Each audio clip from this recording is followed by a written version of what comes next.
Welcome to another episode of What Do You Collect? We have Michael Dolt here, the director and writer of Hobby Hustle, and we have Jacob Eisenberg from Dapper Labs and NBA Top Shot, NFL All Day. Welcome to the podcast, guys. Thank you for coming and thanks for joining me today. This is going to be exciting. Thanks for having us. Yeah. All right. Pleasure. This is some fun stuff here today. We're talking about a little bit of the physical collectibles that are out there and some of the digital collectibles that are out there. Just watching some of this great documentary that came out, Hobby Hustle, really tells a true story of a collector and really tells a little bit of the industry of what's going on. I recommend everybody to get on your streaming platforms, take a look at it. Michael, welcome, and please let us know what rattled in your head that said, I need to make this documentary and I got to put it out. What was the reason that you made this great film here? It started out kind of like, I just love collecting, and it was something that I did when I was a kid, picked it up later on in life. And I thought, man, I want to do kind of that cliche love letter to something that you cherish, right? And that was collecting. I mostly collect baseball. I mean, I collect other sports, but I kind of, collect, cards and just bobblehead, just a little bit of everything, baseballs and what have you. So I was kind of approaching it and I thought, man, this is going to be great. And then the more I started digging into the hobby and talking to people, they were telling me more stories about how they got ripped off more than they actually the love for it. And I thought, well, okay. And and then I had a friend who the topping of it all, where I knew I had to change the direction of the documentary, not just from being a love letter, but kind of like a cautionary tale, was where I had this buddy who spent $200,000 on like hockey memorabilia, signed autograph, jerseys and pucks and everything. He got it authenticated, right? He got a PSA official coming in, authenticate it. And he found out 98% of his collection was false, sucked. Oh, wow. Nothing, crap. Yeah. The guy had, he was in a bad place for a while because he spent so much money and so much time getting everything. And I thought, let me dig further into this. And it first started with Cliff Panizich, where I came across his story from Sports Illustrated, Operation Base. And then from there, probably I just took off. And then I started getting more stories. And you know how it is when you get that mind going, you just, I can pull this and I can pull this. And at the end, I think I actually had too much content, which is a good problem to have. Yeah, no, the stories, once I get to, like a deep dive into this, it's just, I'm sure you just found so many interesting stories with it. And it's just, you could tell through the movie, it's just great how many different stories you tie together. So I really love that fact where it's just jumping from one path to another path, different avenues of how many people, came across different stories, some enlightening, some great, some warning signs. It's just overall just like a great film. I think every collector, every hobby nut out there should definitely take a look, and just really shows the full knowledge out there of what you're collecting and how to collect. Because sometimes it's sometimes you're unknown, sometimes you're just buying because you like the way something looks, but obviously the way you opened it up and the way you really tell the stories was just unbelievable. Just a great story to tell. Yeah, thank you. And it was hard. I think the hardest part was picking out what I would put into the documentary, because we covered so much. I had this whole thing where I went around shooting people's man caves, mm-hmm. right? And I was going to add that to the documentary, but when I looked at the doc, I thought it was just so much fat, so I ended up having to cut that. I could almost make a whole nother movie. I had so much content. And wow. with this subject matter, as you guys know, I mean, there's just so much. There's just so much to cover that it's just hard covering everything. So I picked the stories that I thought people would want to see. So yeah. I mean, talking about making another movie, I don't know, Jacob, I don't know if you could enlighten Michael a little bit. Michael, I don't know how much of about the digital with NFTs and NBA Top Shot moments that have come out over the years. There's been a fun ride and a lot of newsworthy moments throughout the collecting at NBA Top Shot. So who knows? Maybe there's something in here that you say maybe sparks a light. You say maybe we'll make a digital collectible movie next. So Jacob, you mind enlightening him on a couple of the fun stories and just the path of Top Shot and what brought you here and how you feel just the industry's been going since you've been a part of it? Yeah, definitely. I mean, I think Michael's film was an incredible kind of expose on kind of all of the potential pitfalls of physical collecting. And when you look at digital collecting, obviously very nascent space even still to today. But a lot of kind of the theories behind why Top Shot could work way back before it was even a product kind of stemmed from just identifying the market of physical collectors and what are the pain points they experience. Well, of course, counterfeitism is a big issue. Shipping, arbitrary grading, being left to the kind of mercy of a PSA grader that is rushing through because there's a 6-month backlog on the amount of inventory they need to grade, right? Like all of those things are not fun. And Michael, just before we were starting to record, you were talking about how the hobby is kind of become less of a love letter and more of a cautionary tale for some. I think that the hobby has been so kind of commoditized or professionalized in a way where that feeling of going to the hobby shop when you're a 7-year-old and ripping that pack, that's like so distant from what kids even today are experiencing with collecting. So I don't know, with Top Shot, I think you hit the nail on the head, Polly. Obviously, Dapper Labs launched CryptoKitties in 2017. That was like the first digital collecting game on the blockchain, and it kind of crashed the Ethereum network. And obviously, kittens on the internet has always been a very popular thing since the age of the internet. But taking that concept and showing big IP partners like the NBA, hey, we can do this with kind of fictitious cats. What about LeBron James and the greatest moments from NBA history? What would that look like as a product? And kind of the rest is history. But yeah, as far as a documentary or a movie on Top Shot, I think that there's a lot more story to be had in the coming years, and very excited about the direction we're headed. So looking forward to kind of getting into some of those nuances and distinctions between us and physical cards, of course. But as a collector myself, I have a ton of gratitude to still get to be in this space and day to day get to be a part of carving out a new lane in this space. Because as I was showing you guys, I've got my Ken Griffey Jr. rookie card. I've got my crypto slab of LeBron James MGLE debut. So like it goes deep, right? I'm finally starting to play. Nice. I'm a big collector of physical. I'm a big collector of digital, and the idea of getting to work in this space and try to, bring a more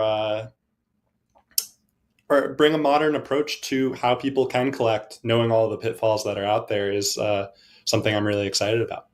That's awesome. That's what I think that the two of you on the show is just great. Just kind of showing the traditional, the new, just the popularity over the years.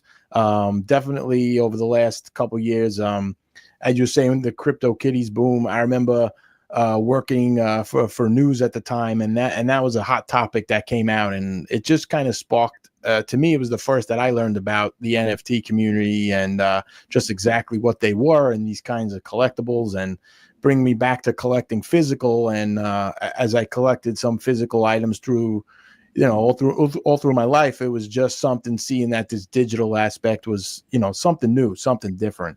Michael, I don't know if you know a little bit about or experienced through your storytelling and interviews and all your research, if you heard a little bit about the digital NFT world. Yeah, I know a little bit about it for sure. But most of the people that I talked to when it came to collecting, they did stuff like Topps Bunt, some of the digital aspects. I do Topps Bunt even, and then some of the stuff that Topps put out. But I know there was a site I think it was called Collectible. I don't know if it's still going or not, where you could buy kind of like shares of memorabilia. And I talked to a lot of people, Joe Orlando and some of the guys behind that. And but as a worldly knowledge of it, yeah, I'm just kind of scratching the surface of what I'm trying to find out about it for sure. There's plenty of stories, I'm sure, that if you dig a little into it, I'm sure you'll find some interesting stuff on it.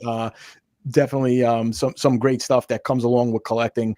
Something that really turned me onto it is just the community aspect, where for years I collected physical. But it's like my local hobby shop was the only community I really knew, where it's like you go in, there's other people you maybe see there a couple of times, you share stories, you go to trade shows, it's fun to talk to some of the hobby sellers there. But something that I didn't experience that I did with the digital world is just like the fan communities that are driven from that, where it's like, I've went through NBA Top Shot and like the great programs that they have.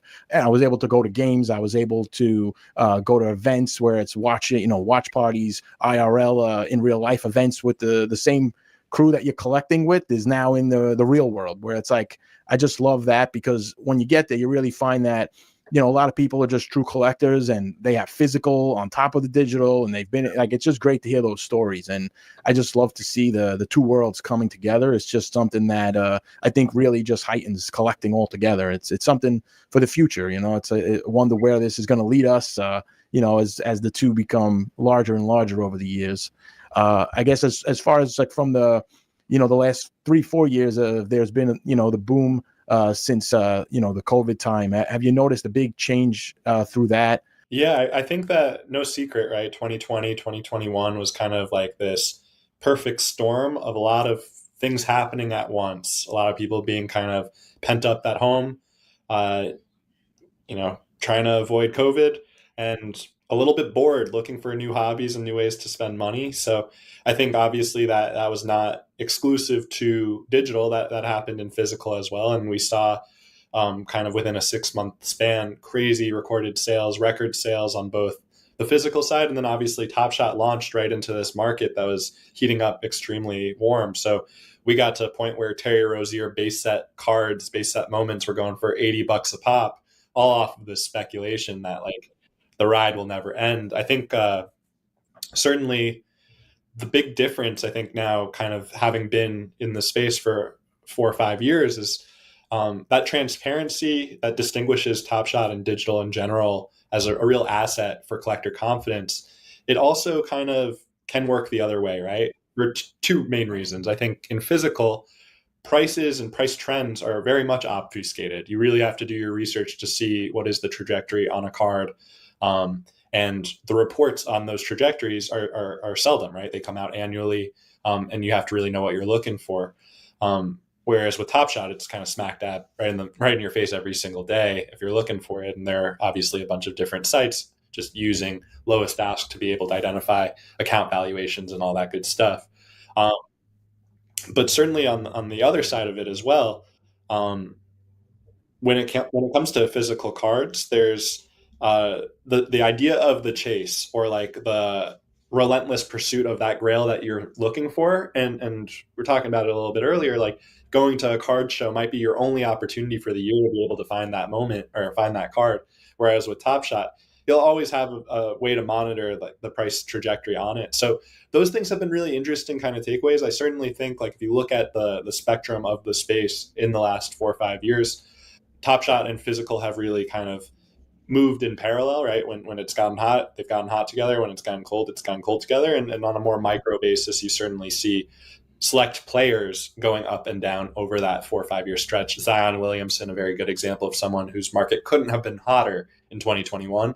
And at this point, while he kind of figures out what level of star he is in the NBA, demand has been a little bit more contained because there's always the fear he might injure himself, unfortunately. So all of those things have been super interesting. I did notice just last week, PSA was promoting a new kind of promotion of like, give us the minimum grade you would deem acceptable for your card. And if your card doesn't meet that grade, we'll send it back to you raw, which just seems like really playing up this entire market of ambiguity and nebulousness, right? Like they are profiting off of the presumption that a user or a collector that doesn't get the grade they want is going to then flip that card to some unsuspecting collector that thinks that it's raw and hasn't been graded already. And that feels a little pernicious. So obviously in this space, I think physical has a lot of those downsides of bad actors that are trying to kind of level up on the competition through tactics that are unsavory at times. Whereas with digital, that's just frankly impossible to do, right? What you see is what you get always. Right. I mean, that's true. I mean, as I saw from the documentary, Michael, is just the a fact that as it was shown in the movie, just that, that there's people that send in the same card to PSA, or they could send it to somewhere for grading, and they could get different grades on the same exact card. You mind just telling a few stories of just kind of what you came across with that, with the grading, and just, eyewitness firsthand from some of the collectors what they were saying about that? It's been kind of, it's something I didn't even know was a problem until, because I've sent stuff to PSA before. You get your grade, and that's just what it is. But then when you talk to people who are a little more established in the collecting industry, who, they've sent various cards out. Some of them, they collect to make, they collect as a hobby, or they collect because it's their living, and they would send cards out, and sometimes it's the same exact card and get different grades.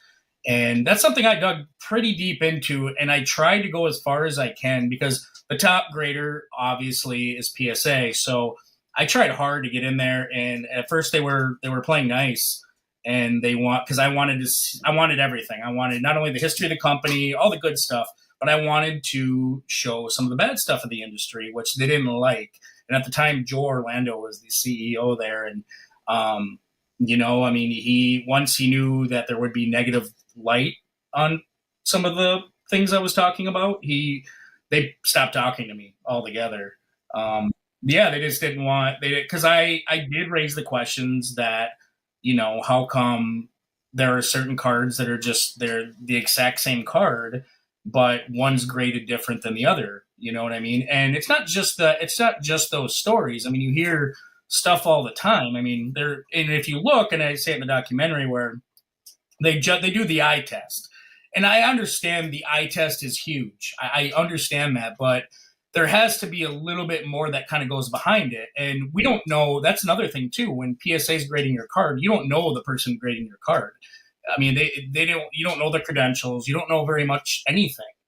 And I kind of wanted them to explain more of that, and they didn't. Like I said, anything bad, they just didn't want any bad press on it, so they didn't want to cooperate anymore, which is fine. I know that there was this one guy, these two guys that. Another story that I partly shot, and then it kind of fell through because the PSA wasn't really helping us, and then these guys weren't telling their whole story either. But it's the Cobb Edwards find. Have you ever heard about it? The T206, the Honus Wagner. They bought one at a garage sale from this older couple that had no idea what the value of any of these old cards they found in their house were. They got this T206. For like $500. They're thinking, oh, it's Honus Wagner, must be huge. They paid him $500. Well, this was one of the T206s that that they felt should be considered with the rest, right? With the rest of the big T206s, but PSA wouldn't even consider it. They wouldn't even consider it right away. They told that they're like, oh, these are just two guys that they're just trying to pull one over on the industry, without actually even looking at the card. So, but the Ray Edwards, the guy who owns the card, he's not helping himself either, because he doesn't want people to grade it unless he's in the room with them. So it's like both parties are just not seeing eye to eye. But anyways, that kind of opened the doors a little bit with my thinking of, well, why won't they just grade this card? Let's do paper grade tests. Let's do, anything we can. But it was seeing they were so shut off. They were like, nope, we already got our market for T206. We don't want anything in there, because it ruins their price points. It ruins the value, right, for the ones that are already established. So they kind of just shut down everything, which is interesting. So I wanted to dive deeper into it, man, but unfortunately I couldn't. But yeah. Yeah, it's interesting though, because I mean, it's kind of price control, and it's kind of something that, I mean, I was always under the understanding that was like, if you go to a card show and they're there to grade them, they would grade them there live. But it turns out if they just take them and ship them off. So I'm like, well, this doesn't really do anything. Why am I coming to the show? It's like, I would love to just be there with the card, because it's something that, if that's your true collectible of what you really value, you don't want to let it go. You know what I mean? So it's kind of something how the value is just driven by these grades. Yes. it's kind of like the sport itself, like how people complain about, the refs or the umpires, where it's saying it's like, oh, well, it's all based on their judgment. And it's kind of the same thing with the grading. I mean, it kind of relates to why you want, better, refereeing, you want better calls, you want digital, you want Right. the robot umpires. I mean, people want a better system. So, but there is a higher power to the umps and the refs. I mean, they have the league that they have to talk to. I mean, those are the people they answer to. With PSA, they answer to nobody. They set the market. So I say, and which I said in the documentary, there is nobody to govern those people, and I feel like there should be. But I just threw out the question, like, should there be someone to govern them, and if so, what would be the higher power there, right? That's a hard one that not a lot of people can come up with. It's really hard to say, like, who's the person then would be at charge for, would be held responsible for that. It's something that you just wonder to kind of see how this takes place over the years, how maybe people move away from grading or not in the future. Currently, it looks like everything's being graded. Sometimes there's some $5, $6 cards that are graded, and I'm like, doesn't it cost a lot more to grade the card itself than just what the value of it is? Where you wonder why it's even done in the first place sometimes. Yeah, well, that's a huge question that a lot of people want to know. And here's something from the document that's not in the documentary that I thought was interesting. I talk about the Black Swan Fine, and that's, for all those, that's the E90 series, the one that with the red background and everything else. And essentially, PSA, when they made the deal to grade those cards with the Kistner family, they required them never to tell how many cards they graded.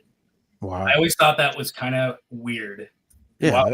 Why not? Why? And so I asked Carl, and Carl said, I can't tell you an exact number, but he says it's over 700 cards. Wow. He couldn't give me an exact number legally, which I thought was weird. Like, why not?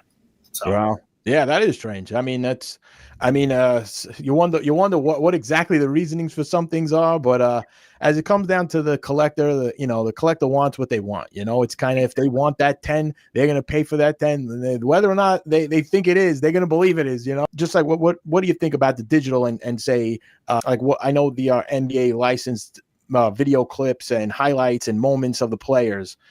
So I mean, as far as like the quality of the video or the quality of the actual collectible, just want to tell us a little bit about that. Yeah, certainly. I mean, look, I think there are ostensibly for a collector, and I might go into a couple tangents here, but there's a lot I want to cover. I think it's a great question. So I think, like, for starters, let's say the obvious, right? The blessing of physical for a collector is that there is degradation over time. There's guaranteed cards going missing or cards getting lost, which theoretically makes all the supply scarcer over time. Now, if you're not in the digital space and you're not on Top Shot, it might actually be a dissuasion that all of these moments on Top Shot are by definition flawless and in mint condition forever, right? And so we've actually, and Paul, you know this, but Michael, maybe to share a little bit about our strategy there, we've actually created kind of game loops and mechanics where collectors can burn their moments or trade in their moments to earn new moments or new packs. And what that's done is you can look at supply of a moment that is out of, call 99, and over 3 years, that very valuable legendary moment might be down to 74 or 73, because over time, people have traded in 25, 26, 27 of these moments to earn new things. So those aligned incentives between us as kind of a collectible that wants to make these moments scarcer over time and highly desirable and coveted. And there are collectors that fit the profile of, they want to just own the stuff and they don't want to look at it for 10 years.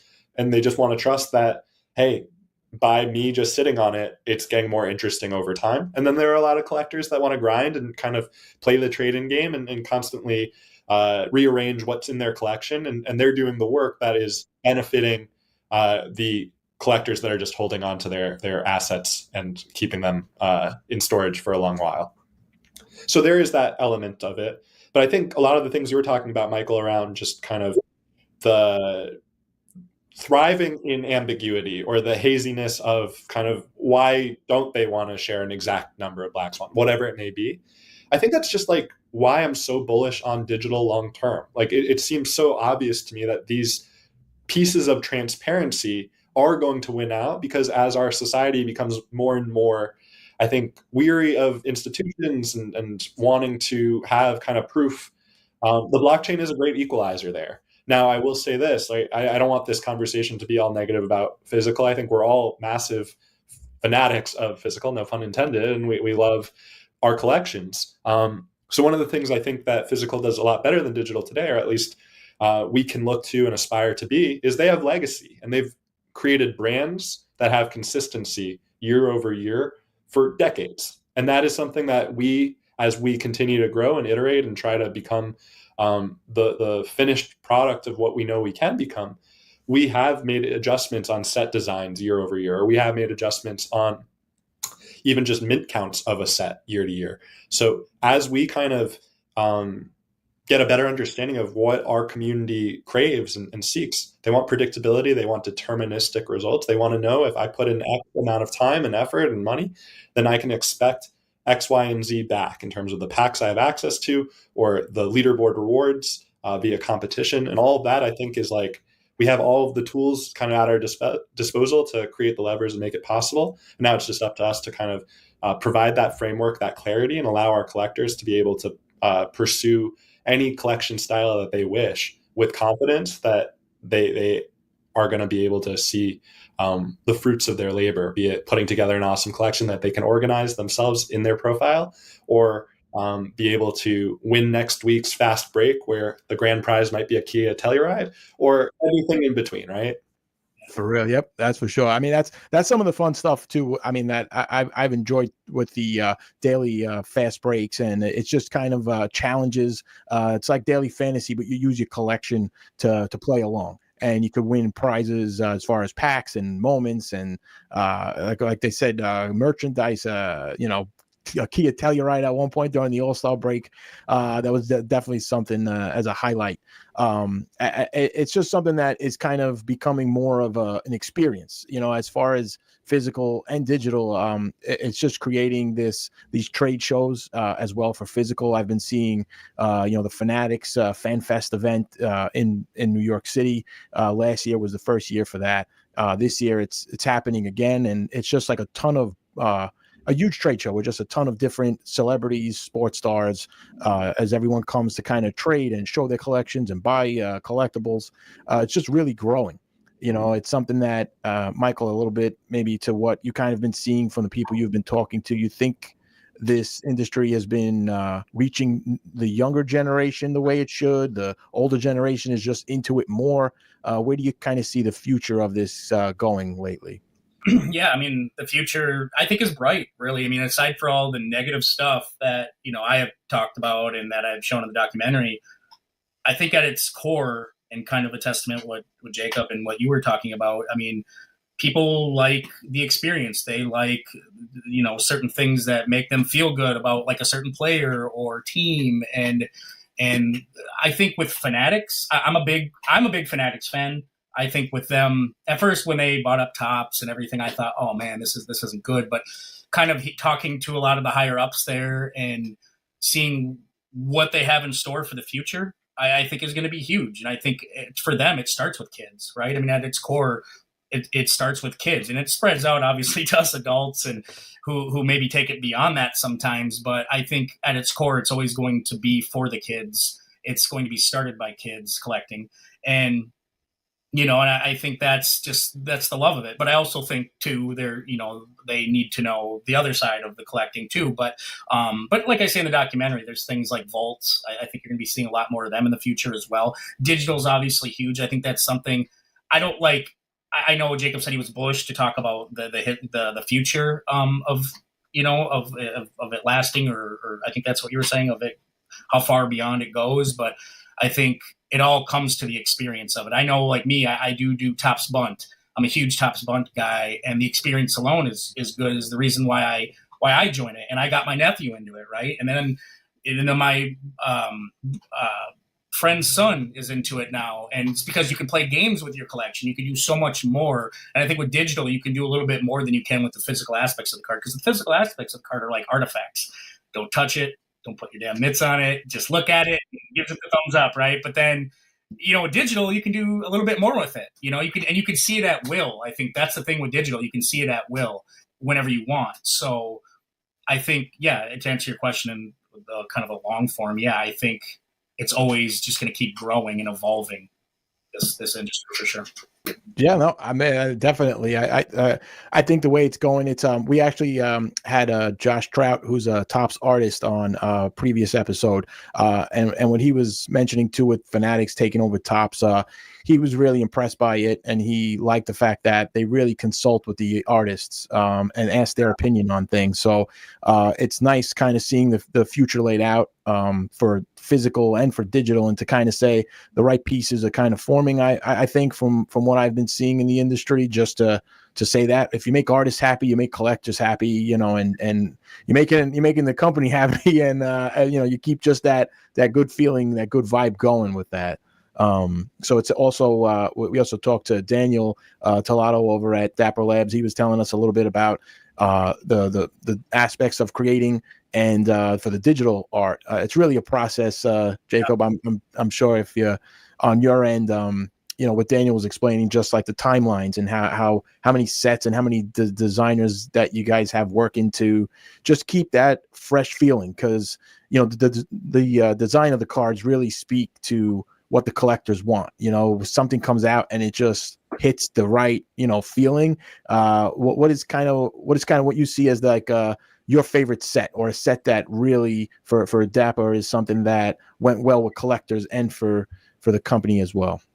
Yeah, for sure. And then let me just say, I love Daniel and our creative team, best in the business. Couldn't be prouder to be able to get to work with them every day. I don't know. For me, like I pinch myself because the things obviously I'm a utility man internally, and I do a lot. I wear a lot of hats, and you know, try to be as helpful as possible. But one of my favorite things, and more so back in the day than today, but was a big part of like my favorite part of the job early was coming up with set ideas and set names. So I have a very vivid memory of just like having a 45-minute meeting. We needed to come up with a set that could consist of nearly 30 to 40 different plays, not exclusive to superstars, and interesting enough for lower level collectors or collectors without the deepest budgets to be able to want to collect all of them.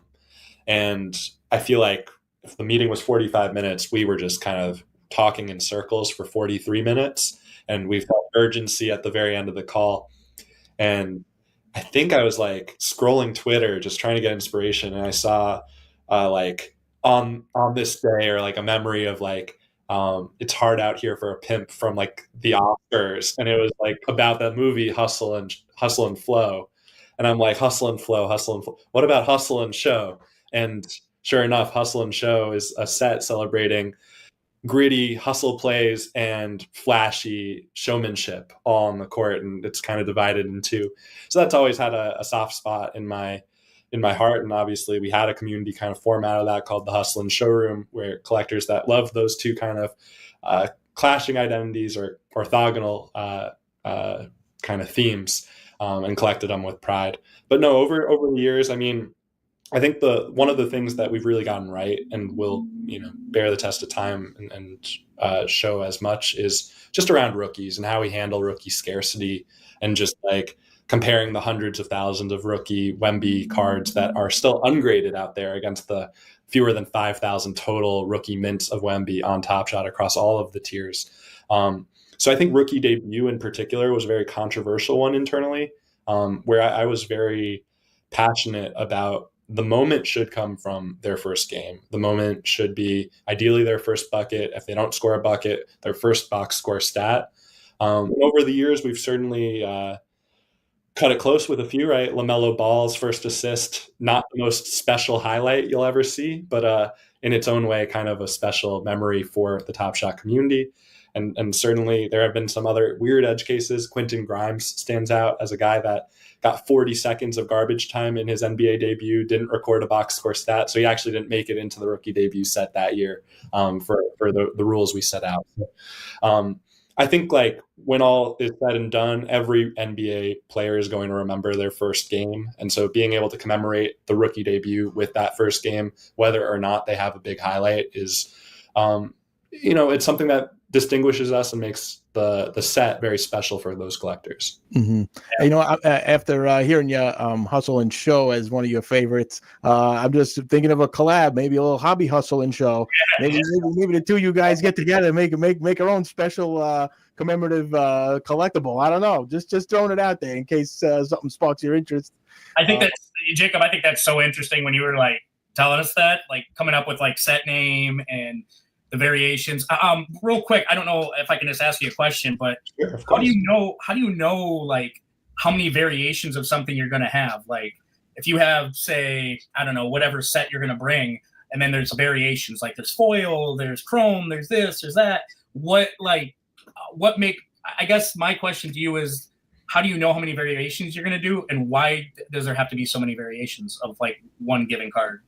Sure, yeah. So I think for Top Shot, one thing we've been really testing this playoffs is kind of this quasi-parallel system in which Tyrese Halliburton or Jalen Brunson, for example, round one, they have series clinching game winners. You know, something that doesn't happen in most playoff series, but buzzer beaters that really just kind of will stand out on their short list of career highlights when all is said and done.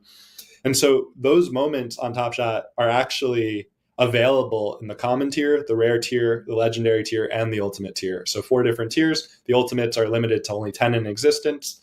The legendary is limited to 75, rare to 299, and common to 2025. And what's unique about them and quite different from, say, a different color trim or border on a physical card of a parallel is that the highlight footage is actually different across the tiers. So Jalen Brunson, for example, his ultimate and his legendary feature, the greatest plays from that game, not just the game winner. The common and the rare have the game winner with slightly different levels of treatment and attention to detail. But if you want kind of the entire memory of Jalen Brunson's takeover of the fourth quarter in game, I believe 5 against the Pistons, it's going to be that. Yeah, so maybe that doesn't answer your question directly, but I think going into the season, we have a fairly good baseline of the number of common sets we're going to want to put out, the number of rare sets we're going to want to put out, number of legendary sets. And oftentimes that is based off of last year and what we've seen collectors really gravitate toward in their collection styles. So we have a few flagship sets like Hollow Icon and Metallic Gold Limited Edition, and those are sets that feature the best of the best players in the NBA, whereas Rookie Debut or Rookie Revelation feature the best rookies from the class.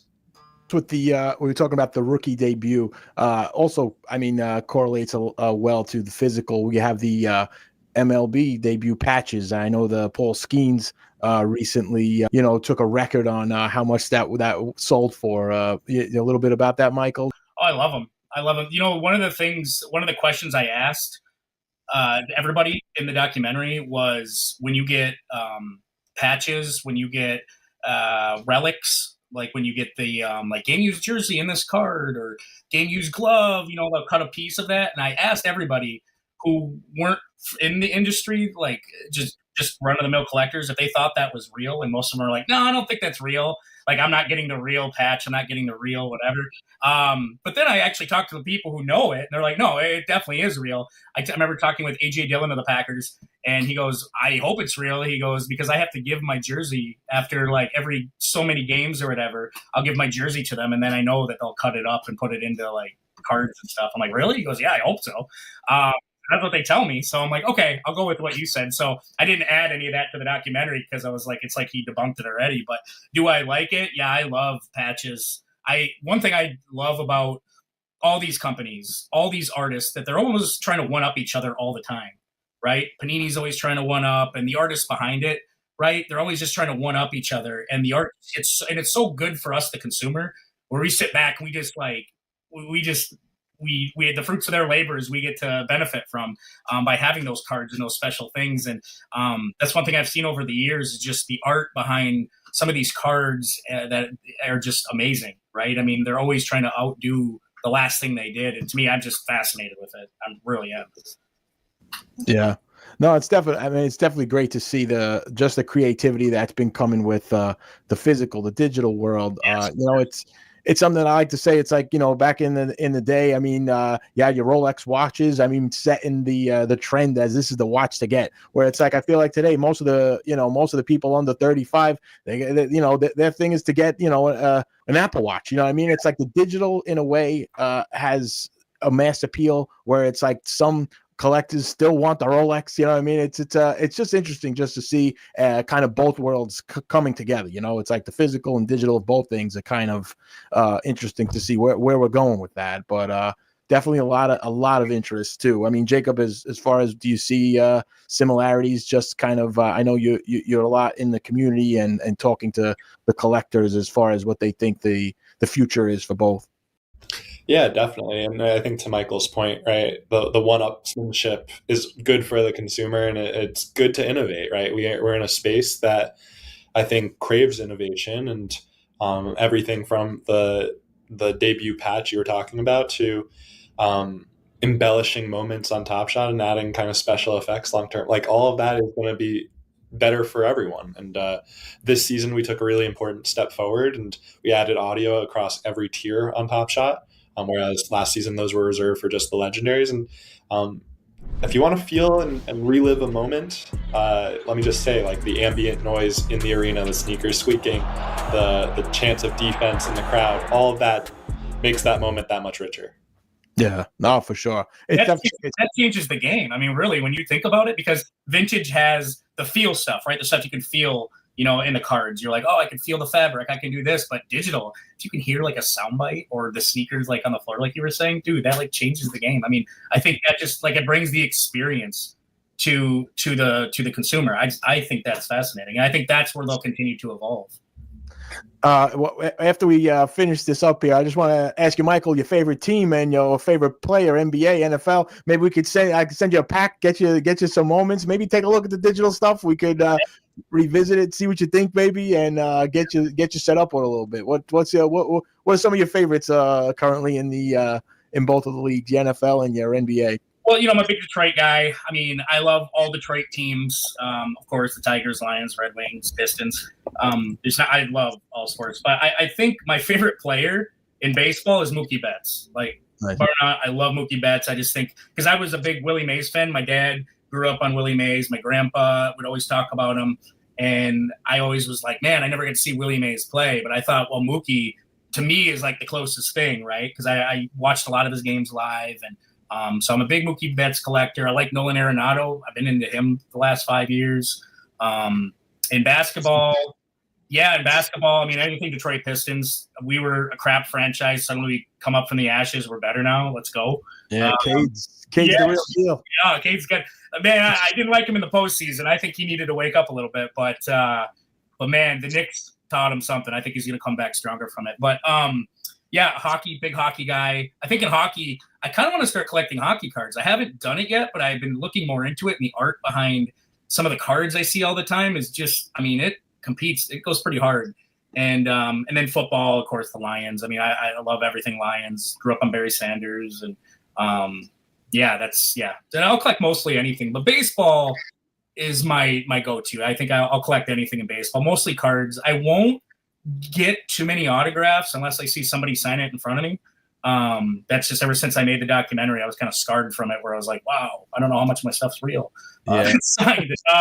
So that stuff I'll have to get that in front of me. But but I like vintage too. Vintage is a big one that I like collecting as well. Yeah. Awesome. All right. Well, I'll get you set up. I'll get you started. You take a look. You see a little bit of the community, what it's like, and see the collectibles firsthand. But I want to thank you guys. Really appreciate you making the time doing this and just enlightening us on the physical, digital collectibles out there. Hobby Hustle. Guys, check out all your streaming platforms. It's a great documentary for any collector, for anyone interested in sports collectibles. A ton of great stories in there. Michael does a fantastic job. Just one of the best collecting documentaries and films out there that I've seen. So definitely looking forward to help promoting and keeping that going. And Jacob, thank you so much with Dapper Labs, NBA Top Shot, NFL All Day. Appreciate you guys making the time to come here and help us and tell us about all these stories and the fun of collecting. Thank you. Thanks, Paulie. Thanks so much for having us. This was a lot of fun. Thanks, Absolutely. Appreciate it, guys. Thank you. So thanks for tuning in to What Do You Collect? We'll keep coming out with these stories, and just keep supporting us, liking and subscribing. Thank you, guys.